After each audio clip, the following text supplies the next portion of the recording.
തിരുവനന്തപുരത്തെ BJP councillor R സുഗതന്റെ അയാളുടെ സത്യപ്രതിജ്ഞ വിയ്യൂർ സെൻട്രൽ ജയിലിൽ വെച്ച് നടത്താമെന്ന് സർക്കാർ പറയുന്നു.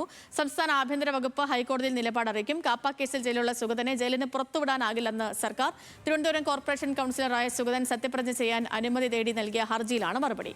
വിവരങ്ങളുമായിട്ട് ഷപ്ന നമുക്കൊപ്പം ടെലിഫോണിൽ ചേരുന്നു. ഷപ്ന, ഈ സുഗതനെ ഇവിടേക്ക് തിരുവനന്തപുരത്തേക്ക് എത്തിക്കുകയാണെങ്കിൽ, സത്യപ്രതിജ്ഞ നടത്തുകയാണെങ്കിൽ അവിടെ സംഘർഷത്തിന് ഇടയുണ്ട് എന്നുള്ള സ്പെഷ്യൽ ബ്രാഞ്ച് റിപ്പോർട്ടൊക്കെ ഉണ്ടായിരുന്നു. അപ്പോൾ ഇതിന്റെ പശ്ചാത്തലത്തിലാണോ ഇപ്പോൾ ഈ ആഭ്യന്തര വകുപ്പിന്റെ നടപടി? സേതു, കോടതി കഴിഞ്ഞ ദിവസം സർക്കാരിനോട് ആവശ്യപ്പെട്ടിരുന്നു ഏതെങ്കിലും തരത്തിൽ ജയിലിനുള്ളിൽ സത്യപ്രതിജ്ഞയ്ക്ക് സൗകര്യമൊരുക്കാൻ സർക്കാരിന് സാധിക്കുമോ എന്നറിയിക്കണമെന്ന്. ഇതിന്റെ അടിസ്ഥാനത്തിലാണ് ഇപ്പോൾ സർക്കാർ ഇത്തരത്തിലൊരു അറിയിപ്പ് അല്ലെങ്കിൽ അത്തരം ഒരു നിലപാട് കോടതിയിൽ അറിയിക്കുക.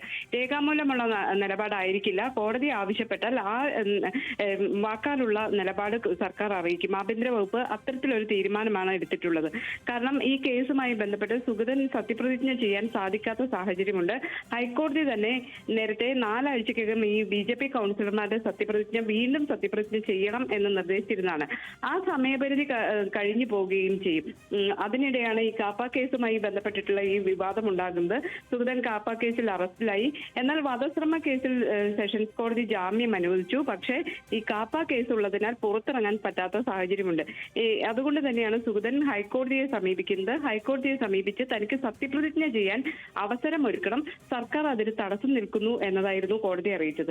കോടതിയാണ് സർക്കാരിനോട് ഇതിൽ സൗകര്യം ചെയ്തു കൊടുക്കാൻ പറ്റുമോ എന്ന കാര്യം അറിയിക്കണം എന്ന് നിർദ്ദേശിച്ചത്. ഇതിന്റെ അടിസ്ഥാനത്തിലാണ് സർക്കാർ ഇന്ന് നിലപാട് അറിയിക്കുക. ഏതായാലും നാളെ 11 മണിക്ക് വിയ്യൂർ ജയിലിനുള്ളിൽ വെച്ച് സത്യപ്രതിജ്ഞ ചെയ്യാം. പുറത്തു വിടരുത്. ജാമ്യം നൽകി പുറത്തു പോകാതെ സത്യപ്രതിജ്ഞ ജയിലിനുള്ളിൽ നടത്താനുള്ള സൗകര്യം ഒരുക്കാം എന്നതാണ് സർക്കാരിന്റെ നിലപാട്. ജസ്റ്റിസ് PV കുഞ്ഞികൃഷ്ണന്റെ ബെഞ്ചിൽ ഇന്ന് ഈ ഹർജി വരുന്നുണ്ട്. ഏതായാലും രാവിലെ തന്നെ കോടതിയിൽ സർക്കാർ ഇക്കാര്യം അറിയിക്കും. അതിനുശേഷം കോടതിയായിരിക്കും ഇതിൽ തീരുമാനമെടുക്കുക.